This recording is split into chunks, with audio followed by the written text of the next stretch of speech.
आदरणीय दर्शकबिन नमस्कार, म सुदर्शन आचार्य। दर्शकबिन हामी उठौँ समृद्धि विशेष कार्यक्रममा छौँ र आज हामी खास गरेर छिमेकी देश दक्षिण र उत्तरी छिमेकी देशका चासो र पछिल्लो समय नेपालमा भइरहेका विभिन्न राजनीतिक कुराकानीहरू सँगसँगै विदेशका प्रतिनिधिहरूको नेपाल भ्रमण र यसले दिन खोजेको सन्देश साथसाथै सम्बन्धका कुरा र विदेश नीतिमा नेपालले अपनाउनु पर्ने कुराहरू र आजसम्म भएका सन्धि सम्झौताका पालनामा विदेशी देशहरू खास गरी भारत र चीन कतिको उदासीन छन्, कसरी कूटनीतिक कुराहरूमा कसरी कामहरू भइरहेको छ र यो विदेशी कूटनीतिक लगायत राजनीतिक व्यक्तिहरूको नेपाल भ्रमणलाई चासोको रूपमा हेरिरहँदा यसले नेपालले पाउनुपर्ने कुरा के हो र नेपालले त्यस्ता व्यक्तित्वहरूसँग भेट गर्दै गर्दा, नेपालका उच्च पदाधिकारीहरूसँग भेट गर्दै गर्दा हामीहरूले सम्बन्धित देशबाट चाहेको कुराकानी, सम्बन्धित देशहरूसँगको सम्बन्धको कुरा र आगामी रणनीतिको कुराहरूमा कसरी जानुपर्छ, सम्बन्ध सुधारका कुरादेखि लिएर हरेक कुराहरूमा हामी कसरी अगाडि बढ्नु जरुरी छ र यो भेटवार्ताहरू किन पछिल्लो समय भारत र चीनका राजनीतिक कूटनीतिक स्तरमा बाक्लिएका छन्? के साँच्चै भारतसँग सम्बन्ध सुमधुर हुन थालेकै हो? यसमा चिनिया चासो कस्तो छ त? चीनले कसरी यसमा सक्रियता बढाइरहेको छ?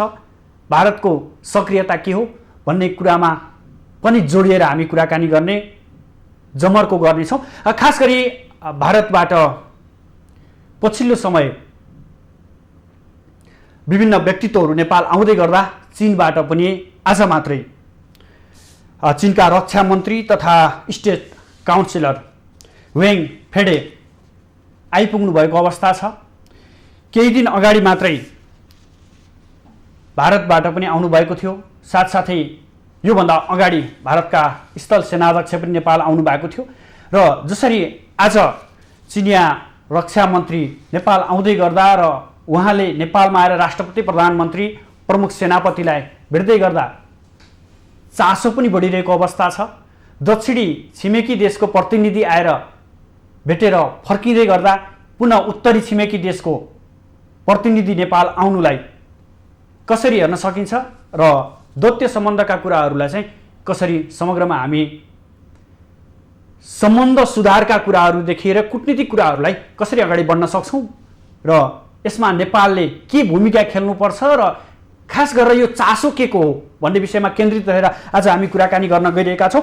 आज हामीसँग परराष्ट्रविद हिरण्यलाल श्रेष्ठ, त्यसै गरी विश्लेषक गणेश लाट र अर्का विश्लेषक ओम प्रकाश स्वाद हामीसँग प्रत्यक्ष रूपमा जोडिनुहुनेछ र उहाँहरूसँग हामी सम्बन्धका कुराहरू र चासोका कुराहरूसँग सम्बन्धित रहेर कुराकानी गर्ने जमर्को गर्नेछौँ।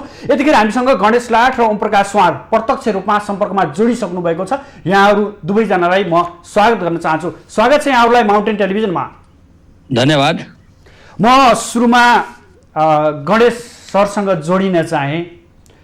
गणेश सर, के देख्नुहुन्छ यो भारत र उत्तरी छिमेकी देशका विभिन्न व्यक्तिहरूप्रति नेपालप्रतिको चासो र पछिल्लो समयमा यो बाक्लिएको भेटघाटलाई यहाँले कसरी हेरिरहनु भएको छ, कसरी विश्लेषण गर्नुहुन्छ? हेलो हजुर गणेश सर सुन्दै हुनुहुन्छ? सुन्दैछु, भिडियो अच्छा आएन, मैले बोल्दा हुन्छ? हजुर, बिचमा डिस्कनेक्ट भएको थियो। यो यता नेपालमा यो कोरोना कालको अलिक उक्लो भएपछि मुभमेन्ट्स त इन्डियातिरबाट पनि बढेको छ, चाइनातिरबाट पनि बढेको छ। यसलाई नकारात्मक रूपमा हामीले लिनु हुँदैन। गणेश सर, हजुर गणेश सर, हजुर हामी तपाईँलाई प्रत्यक्ष रूपमा देखिरहेका छौँ, तपाईँको आवाज सुनिरहेका छौँ। यो सम्बन्धलाई कसरी लिन सकिन्छ? पछिल्लो समय भारतसँगको पनि भारतीयहरू पनि भारतका विभिन्न व्यक्तित्वहरू पनि नेपाल भ्रमणमा आउनु भएको छ। त्यसै गरी चीनबाट पनि व्यक्तित्वहरू नेपाल आउँदै गर्दा यो पछिल्लो समय यो भेटवार्ताहरू बाक्लिएको छ। यसलाई कसरी विश्लेषण गर्नु भएको छ, कसरी नियालिरहनु भएको छ? होइन, म यसलाई सकारात्मक रूपमा लिइरहेको छु। यसमा शङ्का उपशङ्का तुरुन्तै गरिहाल्नुपर्ने जरुरी छैन। दुवै छिमेकीको आफ्ना सामरिक केही इन्ट्रेस्ट होलान्, केही भेस्टेड इन्ट्रेस्ट होलान्, केही दुईटै कन्ट्रीका बीचमा लाभ हुने विन विन पोजिसनका पनि कुराहरू होलान्। त्यो हाम्रो बठ्याइ हुनु पर्यो, हामीले कसरी बेस्ट बार्गेन गर्न सकौँ, त्यो हाम्रो समकक्षी मित्रहरूका प्रतिनिधिहरूका साथमा डिल गर्दाखेरि आफ्नो कुरो कति राम्ररी कति स्ट्रङली राख्न सक्छौँ, त्यो हाम्रा डिप्लोमेटिक च्यानलको र हाम्रा राजनेताहरूको सम्बन्धित निकायका हाकिमहरूको यसमा भूमिका अहम रहन्छ। तर आम जनताको हैसियतले हामीले कुरो गर्ने हो भनेदेखि दुवै कन्ट्रीका आफ्ना केही यस्ता ग्रिभान्सेसहरू छन् जुन नेपालले एड्रेस गर्नुपर्ने बाँकी छ। नेपालका पनि आफ्ना केही ग्रिभान्सेसहरू छन् जुन हामीले इन्डियाबाट अपेक्षा गरेका छौँ, चाइनाबाट पनि अपेक्षा गरेका छौँ। यो म्युचुअल बायोलेटरल टकको कुरो हो, पछि गयो भने ट्राइलेटरलमा पनि कन्भर्ट हुन्छ भने झन् राम्रो। अब यसलाई पोलिटिकल कलर दिएर हामीहरूले यो वार्तालाई नेगेटिभको रूपमा लिनु हुँदैन, प्रचार गर्नु हुँदैन भन्ने मेरो ठम्याइ छ। चाइनातिरको बोर्डरतिर हेर्नुहुन्छ भने हाम्रो व्यापारिक नाका अहिलेसम्म सुचारू भएको छैन। यो अपर्च्युनिटीको रूपमा लिनुपर्छ। आएका प्रतिनिधिहरूसँग ल व्यापारिक नाकालाई कसरी सुचारू गर्नुपर्ने हो। नेपाल र चाइनाको बिचमा थुप्रै एग्रिमेन्टहरू भएको थियो, व्यापारिक एग्रिमेन्ट, त्यसलाई कति अगाडि सार्न सकेका छौँ, त्यो बेलामा मामलामा डिस्कस गर्नुपर्ने। अनि उत्तरतिरको केही सिमाना मिचिएको छ भने विभिन्न पत्र पत्रिकामा आएछ, केही राजनीतिक मित्रहरूले पनि त्यो कुरोलाई माथिसम्म कति सत्य हो, दुईटै देशका प्रतिनिधिहरू एउटा समूह बनाएर त्यसको छानबिन गर्न, अनुमोदन गर्न त्यसमा अगाडि बढ्न सक्छन्। ठ्याक्क इन्डियातिरको पनि कुरो गर्नुहुन्छ भने सिमाना विवाद त इन्डिया नेपालको बिचमा चुलिएको छ। त्यो ठ्याक्क के कुरो हो, यसको लागि विद्वानहरूको विज्ञहरूको टोली दुवै देशले खटाएर त्यसको निर्कुलमा जान सक्छ, त्यसमा झगडा गर्नुभन्दा पनि। प्लस इन्डियाको बारम्बार आरोप रहेको छ खुल्ला सिमानाबाट नेपाल ट्रान्जिट पोइन्ट भयो ड्रग, फेक करेन्सी, हात हतियार, आतंकवादीहरूको आवत जावतको लागि। त्यसमा नेपालले आफ्नो पक्ष राख्न सक्छ, इन्डियाको पक्ष सुन्न सक्छ र एउटा दुवै कन्ट्रीका प्रतिनिधिहरूले अब राम्रो रचनात्मक केही रोल प्ले गर्न सक्छन् त्यस्ता कुरोहरूलाई रोक्नलाई। प्लस यसका बाहेकमा दुवै कन्ट्रीका बोर्डरतिरका सिटीहरूको अवस्था बहुत नाजुक छ। स्मग्लिङ त्यत्तिकै अपराधीहरूको आवाजमा। हजुर गणेश सर, म हाम्रो ओम प्रकाश सुनारजी पनि हुनुहुन्छ, उहाँले कसरी हेर्नुहुन्छ? ओम प्रकाश सर, कसरी हेरिरहनु भएको छ यो सम्बन्धलाई, यो पछिल्लो समयको यो दौडधुपलाई चाहिँ तपाईँले कसरी विश्लेषण गर्नुहुन्छ? जुन तरिकाले हाम्रो चाहिँ यो देश दुईटा चाहिँ छिमेकी विशाल छिमेकी मुलुकको बिचमा रहेको छ, यो हाम्रो लागि एउटा वरदानको रूपमा पनि हामी यसलाई लिन सक्नु पर्थ्यो र सदुपयोग गर्न सक्नु पर्थ्यो। तर अहिलेसम्म रियल टाइम त्यो चाहिँ हामी त्यसको लाभ लिन सकिरहेका छैनौँ। जुन किसिमको जुन दौडधुपको कुरा गर्नुभयो, त्यो दौडधुपलाई ठ्याक्कै टाइमिङको कुरा गरिरहँदा नेपालमा अहिले जुन खास गरी सत्ताधारी दल छ नेकपा, हजुर, त्यसको जुन भित्री जुन अहिले जुन किच्लोहरू देखिएको छ, जुन आपसी जुन द्वन्द्वहरू देखिएको छ, पार्टी फुट्नेसम्मको हल्ला भइरहेको छ, चाहिँ त्यो कुराहरू एकदमै छत्ताछुल भएको छ। यस्तो जुन टाइमिङ छ, यो टाइमिङले गर्दा मतलब वृत्तचित्रमा यो धेरै किसिमको मतलब यो हल्ला छ हरेक क्षेत्रमा कि चाइनाको आफ्नो इन्ट्रेस्ट के छ कि नेकपा मतलब कम्युनिस्टको सरकार यहाँ रहोस् र कम्युनिस्ट मजबुत रहोस् भनेर एउटा पृष्ठभूमिमा त्यो कुराहरू चाहिँ वृत्तचित्रमा त्यो हल्ला भनौँ या त्यो चर्चा परिचर्चा भनौँ त्यो हुँदै आएको छ। र जुन तरिकाले तपाईँको यो जुन भ्रमणहरू भइरहेको छ त्यसबाट पनि धेरै विश्लेषकहरू र तपाईँको विभिन्न सेक्टरका व्यक्तिहरू त्यसलाई पनि त्यससँग पनि जोडेर चाहिँ देखिराखेको अवस्था छ। मेन चाहिँ टाइमिङको कुरा हो होइन। अब पहिला पनि तपाईँको जुन चाइनाका चाहिँ राजदूत चाहिँ पछिल्लो पनि वैशाख महिनातिर पनि पार्टी टुट्ने बेलामा उहाँको चाहिँ धेरै दौडधुप सक्रियताहरू देखेर त्यो कुराको शङ्का उपशङ्का चाहिँ गरिराखिएको थियो। अहिले पनि चाहिँ त्यस्तै अवस्थामा चाहिँ तपाईँको चाइनाको यस्तो विशेष किसिमको जुन विशिष्ट व्यक्तित्वको जुन भ्रमण भइरहेको छ त्यसबाट पनि धेरै चाहिँ आकलनहरू चाहिँ गरिन थालिएको छ। ओम प्रकाश सर जस्तो हजुर ओम प्रकाश सर जस्तो कि भारतीय विदेश सचिव हर्षवर्धन श्रृङ्खलाको नेपाल भ्रमणको कुराकानी रह्यो, त्यो भ्रमण पनि कता कता यहाँनिर राजनीतिक कुराहरू पनि बढी चाहिँ यो सम्बन्धका कुराहरू, प्रधानमन्त्रीसँग भेटका कुराहरूलाई पनि यहाँनिर धेरै उचालियो, धेरै अनेक टिका टिप्पणी गरियो। अब चिनिया पक्षबाट पनि आउनु भएको छ, यो भ्रमण साँच्चीकै नेपालको हितमा हो अथवा तपाईँले भने जस्तै राजनीतिक कुराहरू राजनीतिक मिलाउनको लागि मात्रै देख्नुहुन्छ यहाँले? होइन, तपाईँको म स्टेटमेन्ट हेर्दै थिएँ, उहाँको जुन चिनिया अहिले रक्षा मन्त्री आउनु भएको छ, उहाँको जुन नियमित जुन सूची छ, तालिका छ, त्यसमा चाहिँ उहाँहरू हाम्रो दुई देशको सम्बन्धको कुराको विषयमा विशिष्ट व्यक्तित्वहरूसँग हाम्रो छलफल भेटवार्ता हुने जुन कार्यक्रम चाहिँ तय भएको उहाँले चाहिँ संक्षिप्त आफ्नो कुरामा राख्नु भएको छ कि प्रधानमन्त्री, राष्ट्रपति र प्रधान सेनापतिसँग उहाँको, किनभने मेन उहाँ सेक्युरिटी सम्बन्धी भएको कारणले पनि राष्ट्रपति र प्रधान सेनापतिसँग त भइ नै हाल्यो। तर मुख्य कुरा उहाँले गणेश दाईले जुन कुरा जोड्न खोज्नु भएको थियो कि हाम्रो चाहिँ इन्ट्रेस्ट त्यहाँ, हाम्रो देश हित, हाम्रो चाहिँ बेनिफिसियल कुराहरू के हुन सक्छ, त्यो हामी कुन तरिकाले हामी त्यो वार्ताको टेबलमा, भेटघाटको टेबलमा हामी राख्न सक्छौँ र आफ्नो चाहिँ देशको कसरी चाहिँ अधिकतम लाभ लिन सक्छौँ, त्यो महत्त्वपूर्ण पाटो हुन जान्छ।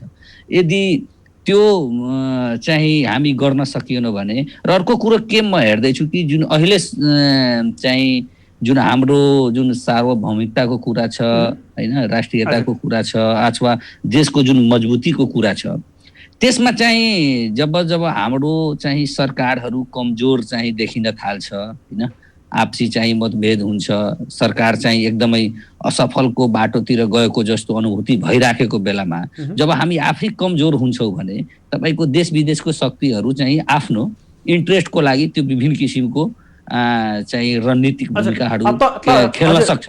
तपाईँले यसो बताइरहँदा दुवै देशलाई सन्तुलित रूपमा अगाडि बढाउँ, सम्बन्धलाई सन्तुलित रूपमा अगाडि बढाउँ भनेर पनि त यो गरिएको हुन सक्छ नि? निश्चित रूपमा त्यो हाम्रो आवश्यकता नै त्यही हो। म पहिला पनि भने कि यस्तो विशाल मुलुकको चाहिँ बिचमा छौँ, दुईटै मुलुकको जुन विशाल तपाईँको अर्थतन्त्रदेखि लिएर जनसङ्ख्यादेखि लिएर तपाईँको हरेक क्षेत्रबाट चाहिँ हामी एकदमै अधिकतम लाभ लिन सक्छौँ। हामी एकदमै यो देशलाई चाहिँ उहाँहरूसँग सन्तुलित सम्बन्ध राखेर हामी चाहिँ हाम्रो देशलाई चाहिँ समृद्ध गर्न हामी सक्थ्यौँ, तर त्यो अहिलेसम्म चाहिँ हुन पाएको छैन। तपाईँको व्यापार घाटाको कुरा गर्नुहुन्छ भने एकदमै व्याप छ।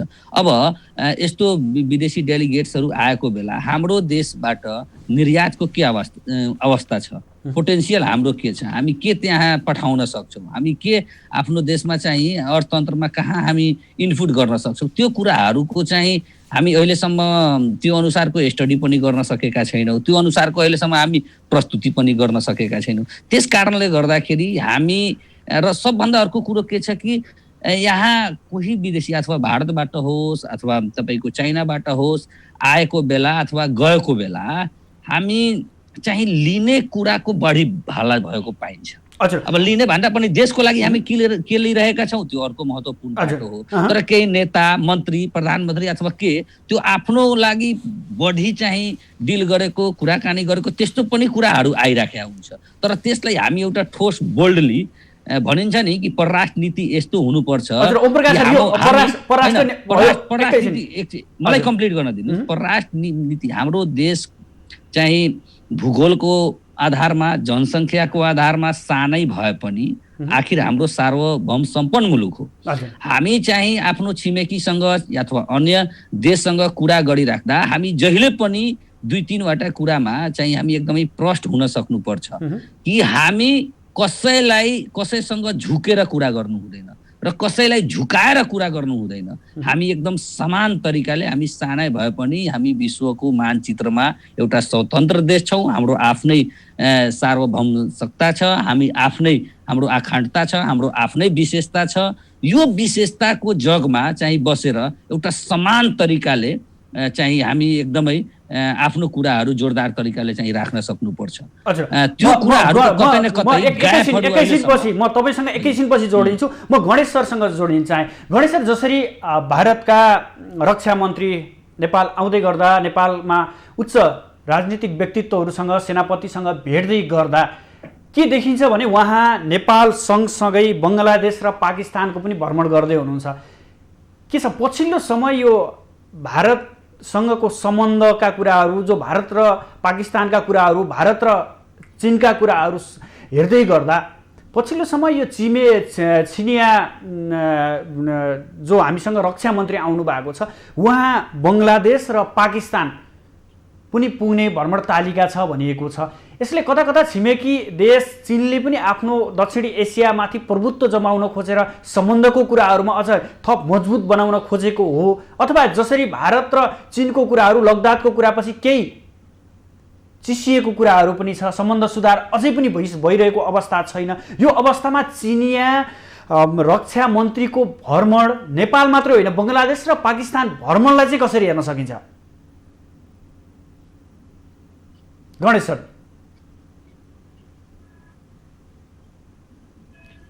सर तपाईँ म्युट हुनुहुन्छ। हामी कहाँ कोही पनि विदेशी डेलिगेट आउँदाखेरि अब त्यो भन्छ नि अब कर्टसी भिजिट भन्छ, कर्टसी भिजिटका एजेन्डाहरू चाहिँ सबैलाई मन पराउने सुहाउने खालको त्यो ठिक ठिक देखिने खालको देखाइन्छ। आन्तरिक कुरोहरू जनतासँग पुगेको हुँदैन। त्यो बन्द सत्रमा उनीहरूले के कुरो गर्छन् त्यो बाहिर आएको हुँदैन। हामीले फोटो हेर्ने हो, चिया खाएको हेर्ने हो, हात मिलाएको हेर्ने हो। तर हामीले अनुमानको भरमा यो भन्न सक्छौँ कि यो नेपाल, चाइना, इन्डिया, पाकिस्तान, बङ्गलादेश, श्रीलङ्का पनि छेउमा श्रीलङ्का, यिनीहरूको बिचमा कुनै न कुनै किसिमको जाउलो पाक्दैछ। जाउलो कसको पक्षमा नेपाल जाँदैछ, कसको विपक्षमा जाँदैछ, चिनियाले के अपेक्षा गरेका छन्, इन्डियाले के अपेक्षा गरेछ नेपालबाट, त्यो हामीसम्म आएको हुँदैन। हामी अहिले पनि कुरो गर्दाखेरि हाम्रो कमन सेन्स अप्लाई गरेर हामीले मात्र अनुमान गर्ने हो। इन्डियाले चाइनाका र पाकिस्तानका सिमानालाई मध्यनजर गर्दै त्यति बेला स्टेटलाई रिलोकेट गरेर त्यसको नक्साङ्कन गरेको बेलादेखि नै चिनिया र पाकिस्तानी रिलेसन्समा इन्डियामा अलिकति समस्या आएको थियो। गणेश सर यहीँनिर गणेश सर जस्तो यो नाकाबन्दीको कुरा भयो, नाकाबन्दीको कुरा भइसकेपछि भारतले बेला बेलामा भन्दै आएको छ नेपाललाई, विभिन्न समयमा भारतीय मिडियामा पनि हामीले देख्छौँ भारत चीनतर्फ लाग्यो अथवा चीनले नेपाललाई आफ्नो प्रभुत्वमा राख्न खोज्यो, भारतबाट टाढा अलगै राख्न खोज्यो भन्ने कुराहरू पनि देखिन्छ। र अर्कोतर्फ जसरी नाकाबन्दी पछि साँच्चै नेपाल चीनतर्फ थप आकर्षित भएको हो अथवा चिनियाको रणनीतिमा नेपाल हिँडेको हो? अनि यो बार्गेन कार्ड कुनै बेलामा राजा महेन्द्रको सक्रिय शासन हुँदाखेरि खूब चल्थ्यो। इन्डियासँग राजा महेन्द्रले डिल गर्दाखेरि चाइनासँग पनि सँगसँगै डिल गरेर लैजान्थे। त्यसमा त्यो डिल गर्ने तरिकामा कहीँ न कहीँ बार्गेन पोइन्टमा राजा महेन्द्रले केही न केही पाएकै हुन्थे देश हितको कुरोमा। त्यो बार्गेन कार्ड अहिले पनि प्रयोग गरेको हुन सक्छ हाम्रा अब सत्ता पक्षले, बट आई डाउट अब उनीहरूले कति ट्याक्टफुली चाइनाले ह्यान्डल गरेका होलान्, कति ट्याक्टफुली इन्डियालाई ह्यान्डल गरेका होलान्। तर कहाँनिर मलाई लाग्छ हाम्रो परराष्ट्र नीतिमा चुक भयो भनेदेखि हामी पब्लिसिटी स्टन्टमा गयौँ बिचमा, लिम्बू धाराको कुरा लिएर हामी चर्को राष्ट्रवादको नारा दिएर नेपालको मार्केटमा त हामी नेसनलिस्टको रूपमा प्रमाणित भयौँ र हामीले ठुलो सपोर्ट पायौँ। तर त्यो परराष्ट्र नीतिको हिसाबले हाम्रो फेलियर के भयो, हाम्रो रेसिप्रोकेसन के भोग्नु पर्ने हो, त्यस विषयमा आकलन गर्ने हाम्रा विद्वानहरूले त्यस विषयमा अहिलेसम्म खुलेर बोल्न सकेका छैनन्। अहिले मैले भन्ने नेपाल सरकारले गलत गर्यो भने म अराष्ट्रपति भइदिन्छु कि मलाई डर छ, कि म भारतीय दलाल भइदिन्छु भन्ने डर छ, खुलेर कुरै नगर्ने, त्यो नक्साङ्कन गर्दैमा, त्यो घोषणा गर्दैमा जग्गा फिर्ता आउने भएको भए त धेरै खुसी हुन्थ्यौँ हामीले। त्यो भइदिएन। झन् त्यहाँ नेपाल ठाउँमा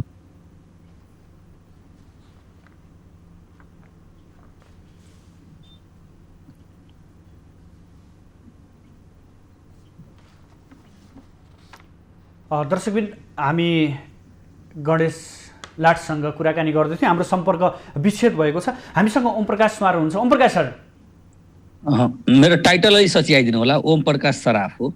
हजुर ओम प्रकाश सर, जस्तो हामी हेलो बिचमा कटिया थियो।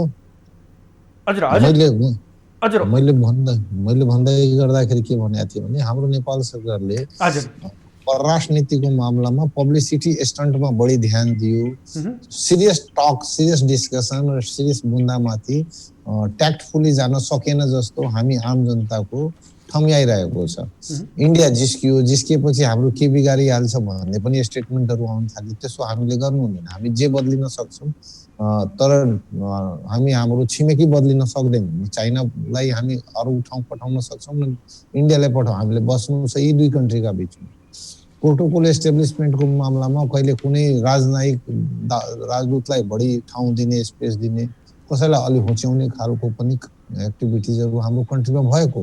त्यो सब कुरोले हाम्रो इमेच्योरिटी, हाम्रो अपरिपक्वता देखिएको।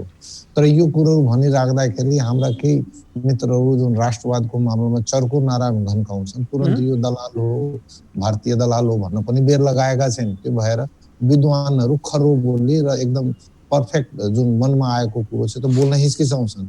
सब चाहिँ नेपाली झन्डाको कुरो गर्छन्, लिपुधाराको कुरो गर्छन्।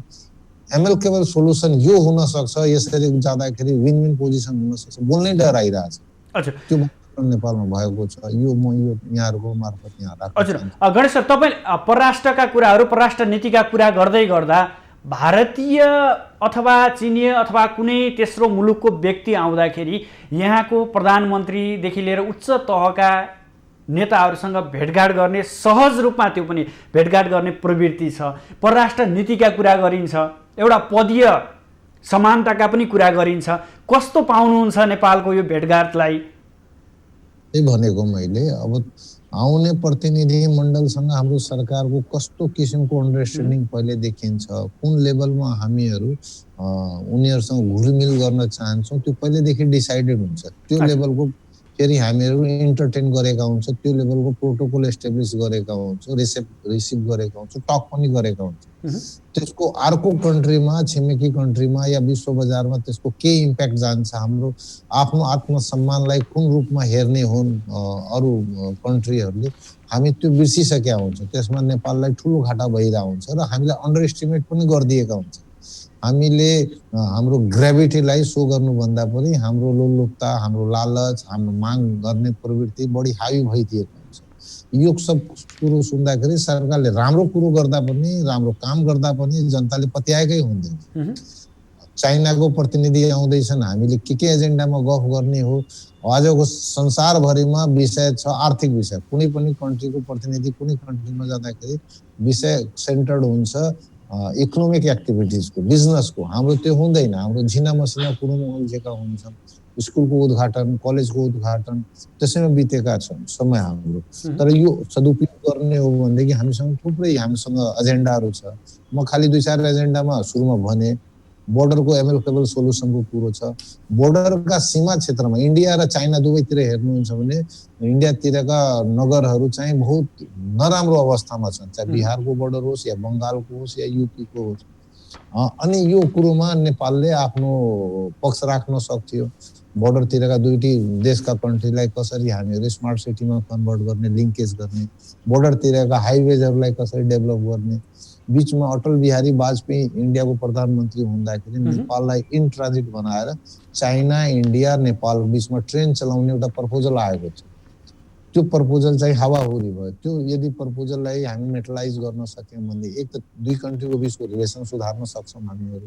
अर्को हामीले बिजनेस पाउने भयौँ, इन ट्रान्जिट बापतमा भाडा पाउने भयो, हाम्रो पनि बाटो खर्च घट्ने भयो। हजुर गणेश सर, म यही परराष्ट्रका कुरासँग जोडिन चाहन्छु। म ओमप्रकाश सरसँग जोडिन चाहन्छु। ओमप्रकाश सर, तपाईँले अघि पनि प्रसङ्ग उठाउनु हुन्थ्यो, परराष्ट्र नीतिका कुराहरू उठाउँदै गर्दा यो हाम्रा भू राजनीतिका कुराहरू पनि छन्, दुई देशका सम्बन्धका कुराहरू पनि छन्।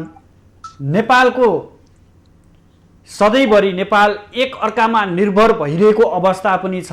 दक्षिणतर्फ अत्याधिक रूपमा सीमा, खुला सीमाको कारण छन्, जसले गर्दा गतिविधिहरू बाक्लो पनि देखिन्छ।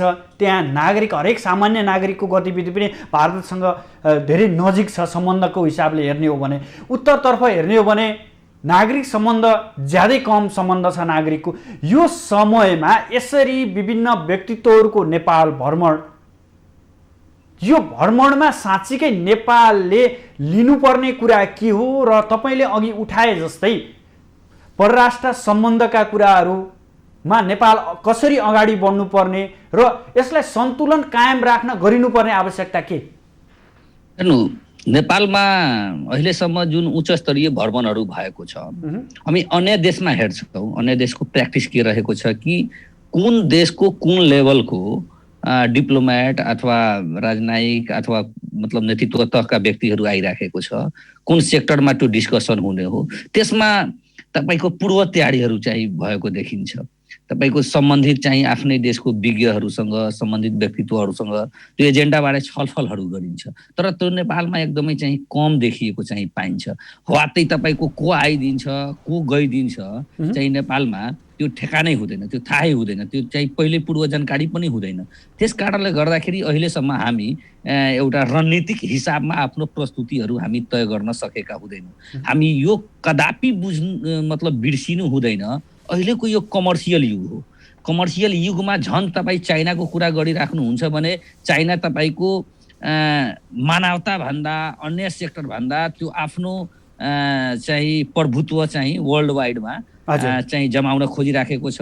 त्यस कारणले त्यसको जुन तपाईँ अघि पनि जोडिराख्नु भएको थियो कि पाकिस्तान र बङ्गलादेशसँग पनि भ्रमणको कुराहरू आइराखेको छ, त उसले पनि यो कुरा बुझेको छ कि हामी पडोसीलाई पनि विश्वासमा लिन सक्नुपर्छ, पडोसीसँग पनि सम्बन्ध सुधार गरिराख्नुपर्छ। कारण कि भारतसँग त्यसको सम्बन्ध एउटा अर्को विशाल मुलुकसँग त्यति बेस्ट अहिले स्तरमा छैन। त्यस कारणले यो सामान्य जुन छरछिमेकका पडोसी मुलुकहरू छन् त्यससँगको सम्बन्धमा पनि केही मिठासहरू ल्याउन सकू, त्यसको लागि उसको आफ्नो इन्ट्रेस्ट, त्यसको आफ्नै स्ट्रेन्थ बढाउनको लागि आफ्नो चाहिँ इन्ट्रेस्ट अनुसार त्यसको गतिविधिहरू अगाडि बढिरहेको छ।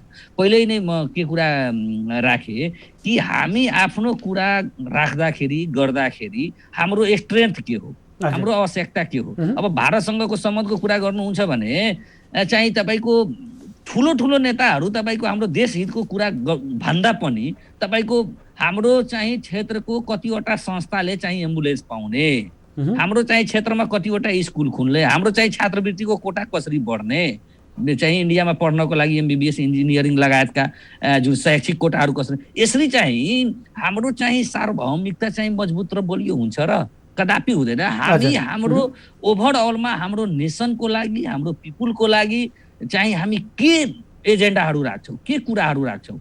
बाँकी कुरामा हाम्रो आदरणीय गणेश सरले राख्नुभयो कि यो जुन सीमा सम्बन्धी विवाद छ त्यसमा चाहिँ हामी फेक चाहिँ राष्ट्रवादको नारा घन्काएर हामी सस्तो लोकप्रियता कमायौँ, तर त्यो नक्सा पनि छापिएन, नक्सा हामी पढ्न पनि पाएनौँ, जमिन फिर्ताको लागि केही पहल पनि भएन। यस्तो किसिमको जुन असफलताहरू लुकाउनको लागि बेला बखत जुन तपाईँको खोक्रो र फेक राष्ट्रवादको जुन करेन्सीहरू फालिन्छ, जुन सिक्काहरू फालिन्छ, त्यसले चाहिँ जनताहरू अहिले मतलब आतिसकेको अवस्था छ। जनताहरूको राजनीतिक तहबाट चाहिँ विश्वास चाहिँ उठिराखेको अवस्था छ र त्यसको फलस्वरूप त्यसको इम्प्याक्टमा अहिले के देख्न सकिराख्नु भएको छ कि तपाईँको ठाउँ ठाउँमा तपाईँको फेरि तपाईँ यथास्थितिवादी शक्तिहरू, राजावादीहरू लगायतको सबै मुभमेन्टहरू सुरु भइराखेको अवस्था छ र यसको कतै न कतै जिम्मेवार अहिलेसम्म हामी नेतृत्व तहमा बसेका व्यक्तिहरूले त्यसको चाहिँ स्वीकार गर्न सक्नुपर्छ। र अर्को विदेश म पहिला पनि भने कि विदेश नीति बनाउँदाखेरि त्यो अन्य देशहरूले पनि हाम्रो के विक पोइन्ट छ त्यो विक पोइन्टमा उसले प्रहार गर्ने हो। त्यस कारणले गर्दाखेरि हामी आफ्नो प्रस्तुति, हाम्रो एजेन्डा तय गर्दाखेरि हाम्रो इन्ट्रेस्ट केमा हुन सक्छ, हाम्रो बेनिफिट केमा हुन सक्छ।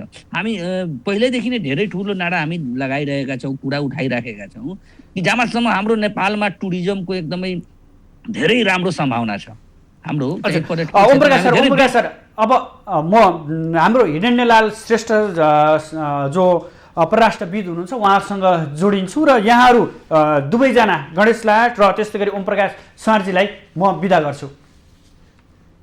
दर्शकबिन हामीसँग हुनुहुन्थ्यो विश्लेषक गणेश लाट र त्यसै गरी अर्का विश्लेषक ओम प्रकाश स्वार हुनुहुन्थ्यो। उहाँले पक्कै पनि सम्बन्ध सुधारका कुराहरू, भेटघाटका कुराहरू, विदेशबाट नेपालमा विदेशी व्यक्तित्वहरू, विदेशी राजनीतिज्ञहरू, विदेशी कूटनीतिज्ञ व्यक्तिहरू नेपाल भ्रमणमा आइरहँदा नेपालको हितका कुराहरू, नेपालले चाल्नुपर्ने कुराहरू र खास गरी परराष्ट्र स्तरीय कुराहरू जसमा नेपाल भारतका कुरा, नेपाल चीनका कुराहरू, सम्बन्धका कुराहरू, भूमिका कुराहरू उठाइनु आवश्यक छ र यसलाई सम्बन्धका कुराहरू हेर्ने हो भने हाम्रो सुमधुर सम्बन्ध बन्नु जरुरी छ र त्यसमा नेपाल पनि चनाखो हुनुपर्छ भन्ने अभिव्यक्ति दिँदै गर्दा अब हामी हाम्रा परराष्ट्रविद हामीसँग जोडिँदै हुनुहुन्छ, जो हिरण्यलाल श्रेष्ठ हुनुहुन्छ, उहाँसँग हामी जोडिने प्रयास गरिरहेका छौँ।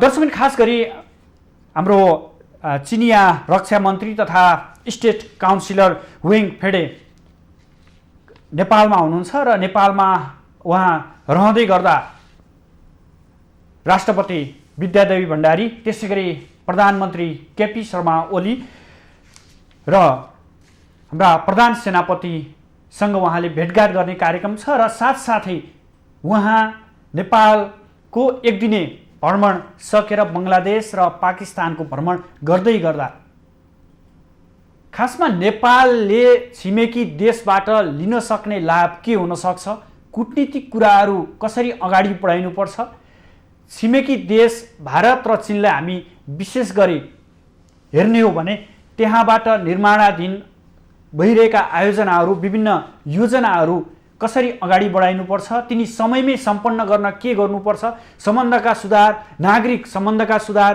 देशका सम्बन्धका सुधारहरू कसरी अगाडि बढाइनुपर्छ भन्ने विषयमा केन्द्रित रहेर हामी छिमेकीको नेपालप्रति चासो किन बढिरहेको छ भन्ने विषयमा केन्द्रित भएर कुराकानी गरिरहेका छौँ। खास गरी योभन्दा अगाडि भारतीय विदेश सचिव हर्षवर्धन श्रृङ्गला पनि आउनु भएको थियो र त्यसै गरी स्थल सेना प्रमुख मनोज मुकुन्द नरवाणे पनि नेपाल भ्रमणमा आएर गइसकेको अवस्थामा चिनिया रक्षा मन्त्री नेपाल आउनुलाई नेपालमा कसरी हेरिएको छ र हाम्रा परराष्ट्रविद यतिखेर हामीसँग प्रत्यक्ष रूपमा जोडिनु भएको छ। हिरण्यलाल श्रेष्ठ हुनुहुन्छ।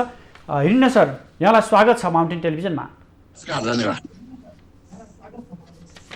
धन्यवाद भन्नुहोस्। हजुर, कसरी हेरिरहनु भएको छ यो पछिल्लो समय छिमेकी देशहरूका राजनीतिज्ञहरू, विभिन्न पदीय व्यक्तिहरूको नेपाल भ्रमणलाई तपाईँले कसरी विश्लेषण गर्नु भएको छ, कसरी निहालिरहनु भएको छ?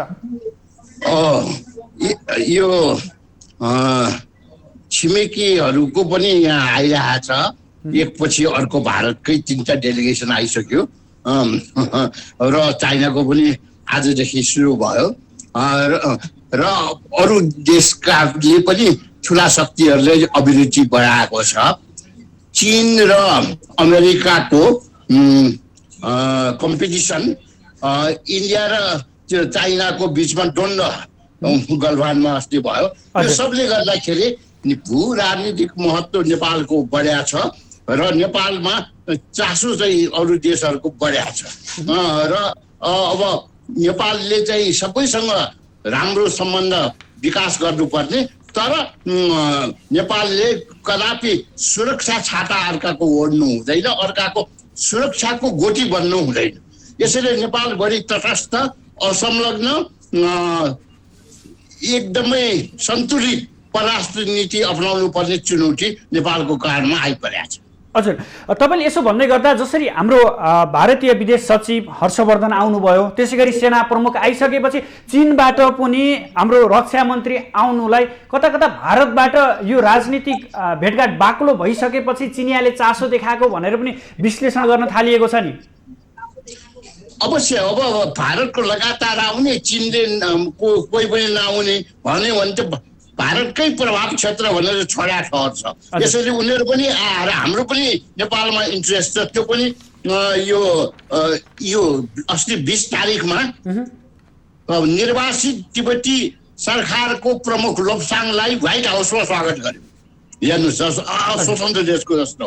अनि उनीहरूलाई रिफ्युजीलाई सहयोग बढाउने, तिब्बतको लाई स्वतन्त्र देश जस्तो चाहिँ व्यवहार गर्यो। यसले गर्दाखेरि चीन विरोधी गतिविधि गर्ने अखडा नेपाल पश्चिमी र दक्षिणी शक्तिहरूले गर्न सक्ने भएकोले त्यसलाई रोक्नको लागि एक नीति नेपालको ठिक छ, तर त्यसको कार्यान्वयन सतर्कता साथ, दृढताका साथ होस् भन्नलाई पनि चिनिया रक्षा मन्त्री आएको देखिन्छ।